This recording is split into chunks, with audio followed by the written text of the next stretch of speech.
What's up, YouTube? Let's get back at it.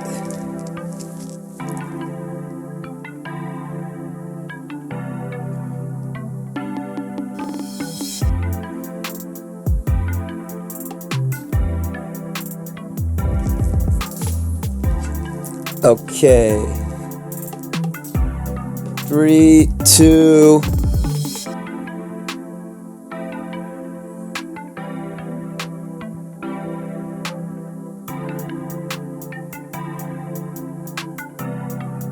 Lawyer here. The method with which... Wait, hold up. I need to not have music included. Okay. Lawyer here. The method with which the Epstein files are being released is deliberately designed to put you in a psychological trance. This is their strategy. Here's how I know this. In trial practice, when there are exhibits involving violence, women, or extreme harm, we do not simply dump information into the room. We go back and forth extensively about how and when something is shown. The judge guides the process. Experts contextualize it. It is a container equipped to hold this content. Chaos is their strategy. You're not weak or for feeling overwhelmed. When information is dropped in fragments, without sequencing, without context, without containment, your nervous system does what it is built to do. It scans the loops. It tries to protect. That swing between obsessing and wanting to shut it all down, that's not madness, it's biology. Overexposure to horror without structure dysregulates even the strongest nervous systems. Courts understand this. Trauma therapists understand this. Your body understands this. The power move is not consuming more. It is noticing a pattern. The moment you observe trance instead of living inside it, you regain agency. Stay aware, stay regulated, stay sovereign.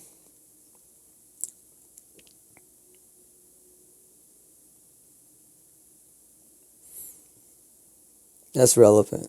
Cool. Thank you, Mama Attorney. Let's talk about Epstein and Hermes. Newly released documents from the Epstein files have revealed that Jeffrey Epstein tried multiple times to cozy up to the Hermes CEO, Alex Dumas. In 2013 and 2014, he emailed the company 2 times trying to get meetings with Dumas to discuss financing or whatever these guys talk about. Alex Dumas, however, turned him down both times, citing publicly that he was just too busy, but privately admitted that this guy was a predator and he did not want him near his business. But Epstein didn't stop there. In 2016, he tries again, this time trying to force a connection by donating a massive sum of money to one of Hermes's linked charities. But when Hermes learned who the donor was, they rejected it and instead gave that money to the charity themselves so that Epstein's name never touched that charity's books. Here's why this is so interesting to me, because you have all these business leaders who are claiming they had no idea. Yet in 2013, Jeffrey Epstein was a convicted sexual predator. He was also known as a shady business person. Alex Dumas and the team at Hermes knew this. So these leaders who are saying that they just didn't know, it makes it harder to believe when someone like Dumas comes out and says, I knew 15 years ago and chose to protect my business and my people. At the end of the day, morality was available, and who chose that morality can tell you a lot. Let's talk about Okay, respect to Alex Dumas. Yo, don't play no music.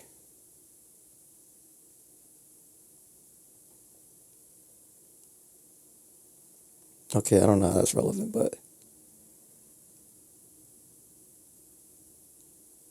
Epstein and Hermes. Hermes keychain, here I come. Yeah, I can't afford none, but... I don't know much about Alex Dumas, but respect to him. That's awesome. Shout out to you, sir. You're having a good time. Be sure to tell all your friends. Hey, good band lady, can we pull over? I need to make pee-pee. I'll just go in my mouth.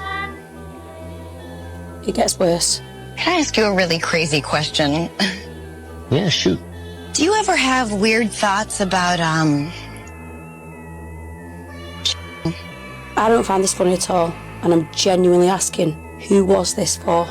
This wasn't underground comedy, it was on mainstream TV. Yikes. Yikes. Yeah, Silverman is like a Zionist and she's whack and stupid. They said that man would show up to parties and his first question would be, can we start unaliving people?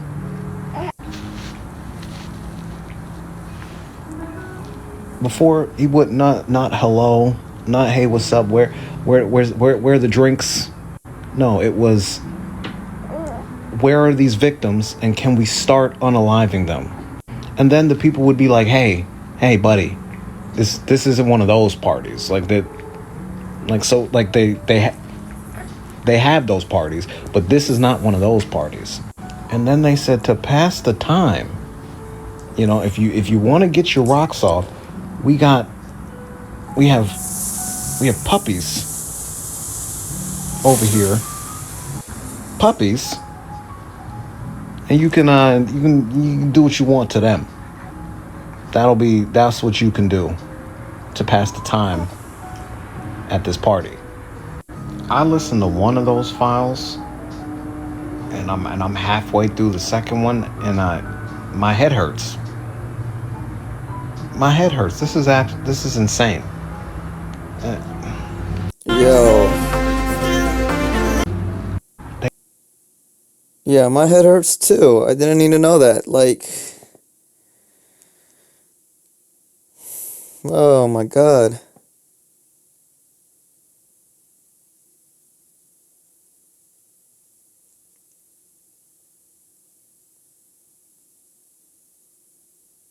Who is Sascha Riley?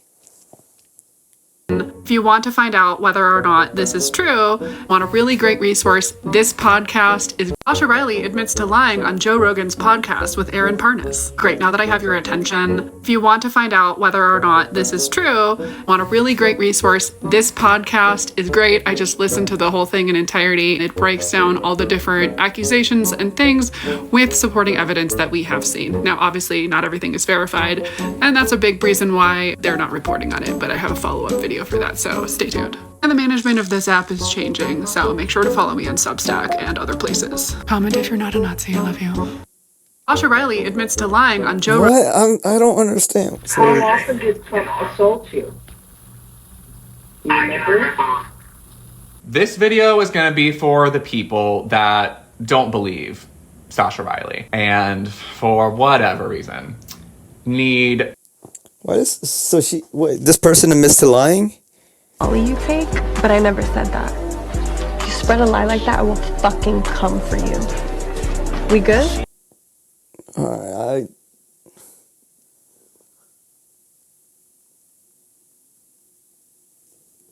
I'm gonna have to skip this one because I don't know what's going on. Several major news organizations are now reporting on a story that originated from Europe. That story is that Trump's DOJ has only released approximately 2% of the total Epstein files. Here's Congressman Thomas Massie articulating why he believes the files haven't been released. It's that simple. Why do you think he is working so hard not to get them released for so many months? What do you think the real reason is? These files implicate billionaires and friends of him, of his, and political donors that he's trying to protect. And Epstein also had close ties to our own intelligence agencies and Israel's intelligence agencies. That's why there's so much effort in trying to stop this. And I do believe they'll try to stop it somewhere else. And that's going to backfire on them too. So what do you think? Is Thomas Massie correct, and it's the ties to the two intelligence agencies that's holding these files back? Or is it something else? Yeah, that's crazy. Yo, today I haven't seen like barely any Epstein TikToks like on my For You. Like there should be a bunch, but this is like kind of like one of the first ones I've seen that was like informative. The other ones were just kind of like they had like propaganda mixed in there. It's crazy.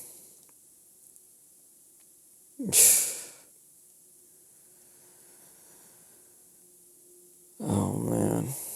Occasionally this Epstein picture pops up where people say this is a trapdoor to the sea. I don't think it is. I don't know why we've just accepted that on face value. He built a network of tunnels underneath that house, and he talks all about it in the Epstein files. Contractors work on it. That thing was not below sea level. That's not ocean water, or if it is, it's pumped in there. That's an intentionally flooded underground room, or a set of rooms. And there are other accounts that talk about a dungeon on that island. 4 rungs to the waterline, that's useless as a place to put boats. It's like, it would only be able to fit a river skiff. You don't sail a river skiff to Little St. James. You know, like, you dump a body, like, it would just wash back up on the beach. You might as well have, like, fireworks or a skywriter telling everyone what you're doing. And it sounds fucking outlandish, but we really have to take seriously just how often Jeffrey Epstein talks about wood chippers. We really have to take seriously because none of his properties really involved many trees. The New York one, none. The Paris one, none. The Palm Beach one, none. The New Mexico one, like some juniper bushes, but none. It's actually Little St. James that had the most. But you know what it had? Palm trees. You cannot put palm trees through wood chippers, through any normal wood chipper. They're notoriously difficult to chip. I hate to say it, but we have to take this very, very, very seriously. Very, very seriously. Occasionally. Thank you, Skelecos. I'm gonna subscribe to you like later.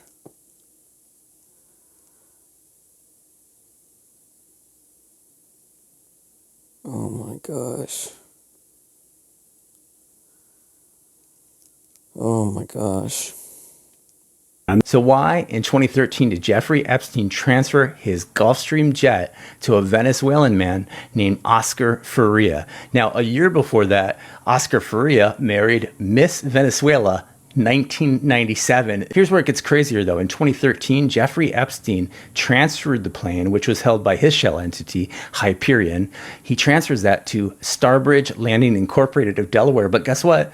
That entity doesn't exist. What happens is this guy named Oscar Faria from Venezuela creates that corporation in Florida out of Doral, right? And it's so bizarre that a year before that, Oscar Faria married Miss Venezuela in 1997. Her name is Verushka Ramirez, right? And what's crazier than that is in 1998, Verushka Ramirez enters Miss Universe competition, which is conducted in Hawaii. Venezuela, Verushka Ramirez. Venezuela's Verushka Ramirez wants to be a marine biologist and volunteers for an organization that provides food and shelter to homeless children. She's trying to grab at Donald Trump backstage, and this is all reported. I dug up this article, and it's saying that 18 she was years old. Backstage, Ramirez, who was 18 years old at the time, darted into a hallway, swiveled her head, and asked, "Where is he?" And she was looking for Donald Trump, right? Miss Venezuela, she was in 5-inch high heels and a tight black dress. She was disappointed. She was waiting. She was tapping her toe and frowning. "Hey," she says before giving up and returning to the dressing room. She wasn't able to get Donald Trump's attention at that moment where the reporter was. Just think about it. She was 18 at the time, and Donald Trump was 51. It was 1998. So let's fast forward now to 2012 when Verushka marries Oscar Faria. And then a year after that, Jeffrey Epstein transfers the airplane to Oscar Faria's shell company. What the heck, right? And then once the plane's transferred to Oscar Faria's company, he deregisters the plane in the United States and has it exported to Venezuela. And that's when they changed the tail number from N909JE to YV569T. So he's bragging about this plane, obviously, on Instagram. There's a picture of him flying in it. Here's some photos I dug up on Verushka Ramirez's Instagram account from 2023. On April 1st, she's hanging out with her husband, Oscar Faria, at none other than Trump International Golf Course in Doral. And then it gets even crazier. You just can't make this stuff up, right? So not so long after that, in 2023, they bring in the wrecking crew to destroy the plane at Opa-locka Airport next to Miami. So there's some rumor that the airplane was seized by the U.S. government. I'm not sure about that yet. I'm still looking into it. But if you like my reporting, which is original, I'm not just aggregating news here, please hit like, share, follow, the heart button, whatever, and check out the link in my profile. So plane was obtained by the husband.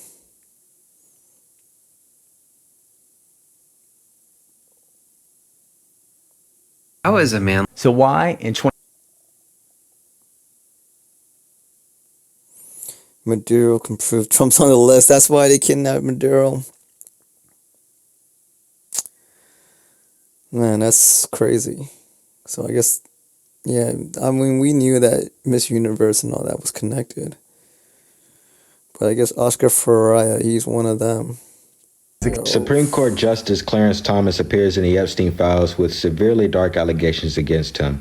These are very dark, and this is why people don't trust the system.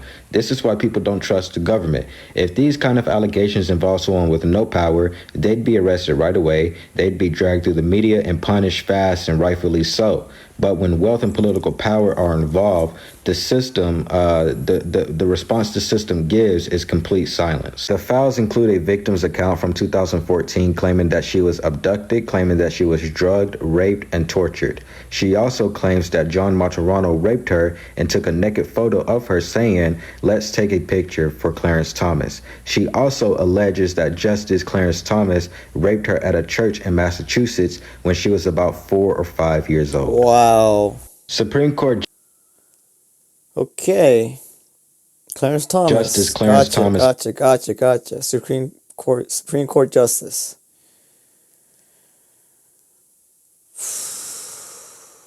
Speaking as a neuroscientist, you are not meant to comprehend what is in those files. If you can't comprehend it, then you can't internalize it as true. And if you can't internalize it as true, you can never demand justice, let alone organize. Your amygdala is all jazzed up right now. Your HPA axis is all kinds of fucked up. Your fight or flight response is shutting down your digestive system and your ability to sleep, further limiting your cognitive ability. As you continue to read deeper into the horrific stuff that went on, you can barely absorb, let alone form a cogent thought. This is intentional. And all the redactions and the incompleteness of what they released keeps this threat looming of more. They're heightening our fear response by threatening us with more and the knowledge that we'll never truly see everything in the files because of the name redactions. And while you are horrified and your nervous system is completely out of whack, they are ramping up their activities all over the country, if you know what I mean. So yeah, there's like people getting arrested for no reason and traffic stops all over the country or something I saw on the news. you need to take care of yourself.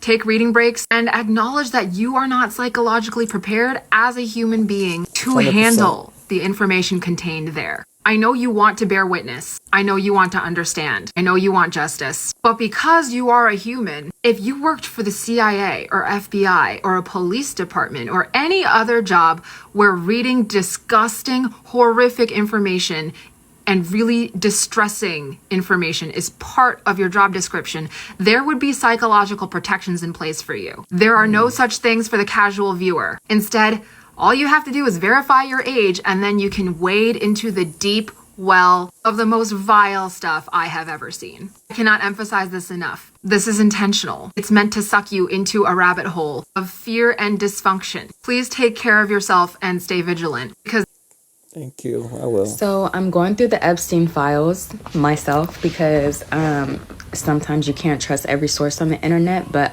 back in the day when Pizzagate was going around, everybody thought that I was crazy. I was a conspiracy theorist. I needed something better to do with my time.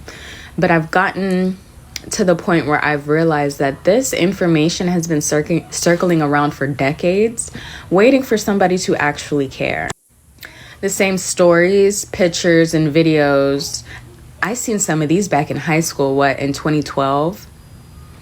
Some people were just like, hey, I remember this story from the 90s. And then there's new age folks like, oh, that's AI, because they officially can't tell reality anymore. But anyways, I got to the part where it detailed them eating intestines of newborn babies. And immediately it brought me to this movie that I saw in theaters in 2017 called Mother with Jennifer Lawrence, okay? So basically what happened in this movie, it was a really long, weird movie. I mean, this movie was weird as hell, y'all. This movie was weird. But basically what had happened was she ended up marrying an occult leader and he impregnated her. And the occult was downstairs waiting for her to introduce her newborn baby. She refused. She did not like them. She was scared of them. She locked herself upstairs. When she fell asleep, they stole the baby. They took the baby downstairs and they ate it. I was in the movie theaters remembering, how the hell do they even come up with the idea for movies like this? Like, where does the concept even come from? Right. Like, how is that? Who's like, that's entertaining. Like, that's interesting. Or that's like clever writing. Or, you know, like, what is this? Real life. It's just like just trauma porn or whatever. These ideas are coming from real life events. Yeah. Look into that movie. Because I think that I now believe that it's based off of true events. Yeah, absolutely. That's wild. Jennifer Lawrence, yeah, she's got to be involved. And Darren Aronofsky directed it. Isn't he like involved in like some sort of like some crazy stuff?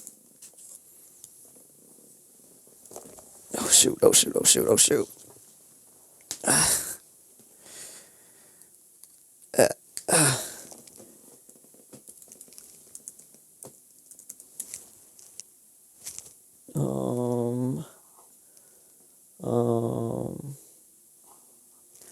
I like,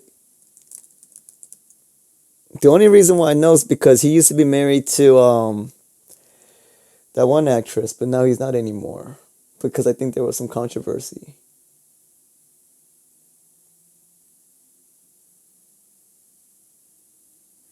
He's supposedly making an AI movie.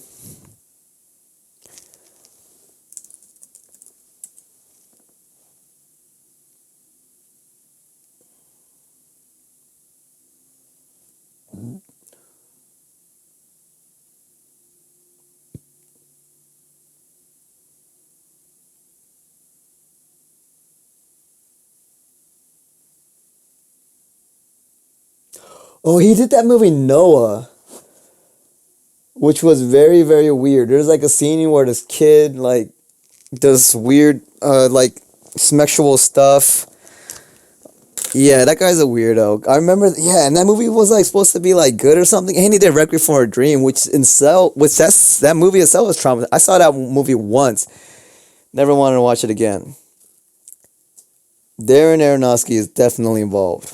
Everyone knows Little St. James Island, right? But did you know that Jeffrey Epstein also owned Great St. James Island? Now, I've never heard anything about this, but look, it's got a private mansion, just a bunch of stuff, another private island. But speaking of private islands, there's other islands that are also owned by individuals, such as Little Thatch, which is owned by Richard Branson. Check that out. It's literally got one mansion, actually, a couple buildings now, come to think of it, but another private island here. This guy owns Virgin Airlines and a bunch of other companies, Virgin, like hotels and other travel stuff. Okay, so this is pretty interesting. This guy has his own private island. I'm thinking of other islands here are kind of private. Oh, here's one, Norman Island. So this one is owned by... Yeah, Richard Branson's connected. Sorry, I forgot. This one's owned by Henry Jarecki. He owns like precious metal corporations, kind of your billionaire that's kind of more into money, kind of like Jeffrey Epstein. In fact, this guy here, who owned this island, who still owns it, apparently was involved with Jeffrey Epstein. He was accused of certain things. This island's way bigger, so I wonder if this guy was even, like, richer. He's probably bigger than Jeff. I wonder what that's for. But there's because Jeff's not the only one. A bunch of islands here that are just all private. It's kind of interesting with, like, estates. I found another one. Necker Island. It's a funny name. Actually, kind of looks abandoned. Okay, so this one's also owned by Richard Branson, which is pretty crazy. Looks like he is kind of making some money off of this with some hotels, but apparently he owns this entire island. I mean, how many other islands do these people own? It's kind of crazy to think about. Like, they're just kind of little islands out here that are owned by billionaires. So it looks like the ones with, like, the green things might be probably... Ooh! Look at this.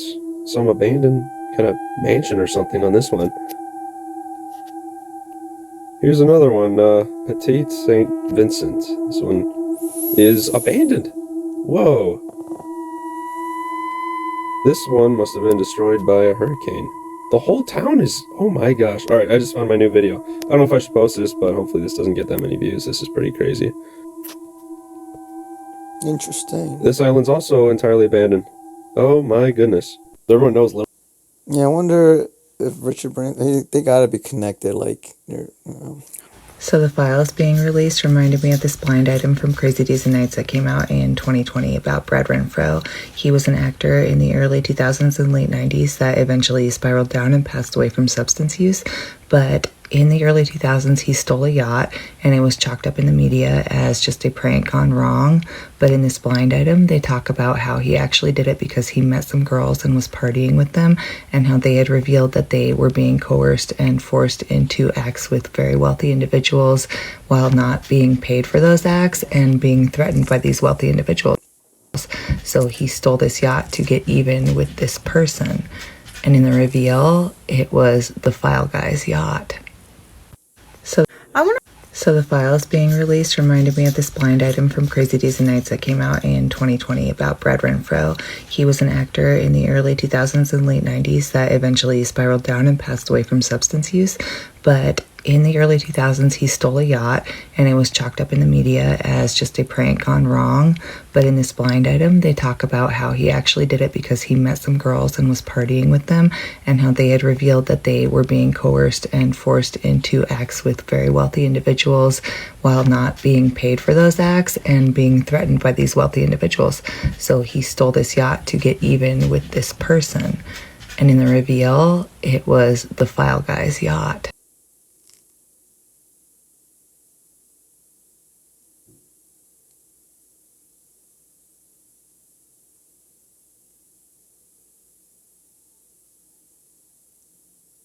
Wow. That's pretty ballsy of him to like to steal that yacht. Well, that's crazy. Okay. Ghislaine develops this fascination with Atlantis when she was fleeing the authorities after Epstein's murder. She gets this property in an isolated area of New Hampshire under a false name, Janet Marshall. Janet Atlantis Marshall was a feminist author. If she's using the name basically Janet Atlantis to get this property in New Hampshire, and she named Epstein's submarine the Atlantis submarine. The reason that there's an Atlantean temple on Little St. James, it's a temple dedicated to Poseidon. Poseidon was the founding god of Atlantis. And the most interesting thing that they did is they went to Fidel Castro and asked him for permission to dive on a site off the western end of Cuba, where Paulina Zalitsky had discovered an Atlantean city. There are sonar scans of this thing. The story disappeared. The last time that piece of Earth was above water was 50,000 years ago. Ghislaine Maxwell wanted to dive on this, see? She went to Castro with Epstein and asked permission to dive on this site. Ghislaine... Wow. This is true?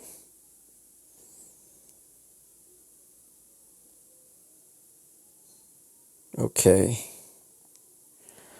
I'm gonna call it a day. It's weird, like, I usually see like way more Jeffrey content, but today I barely saw any, which I feel like they're suppressing this info. I don't know, but yeah. Anyways, that's today's video, y'all. Maybe there's like less information. No, they just released a bunch of files, so I feel like, or maybe people are still going through them right now. I don't know. But today there wasn't that many Jeffrey videos. But thanks for tuning in, y'all. Till next time.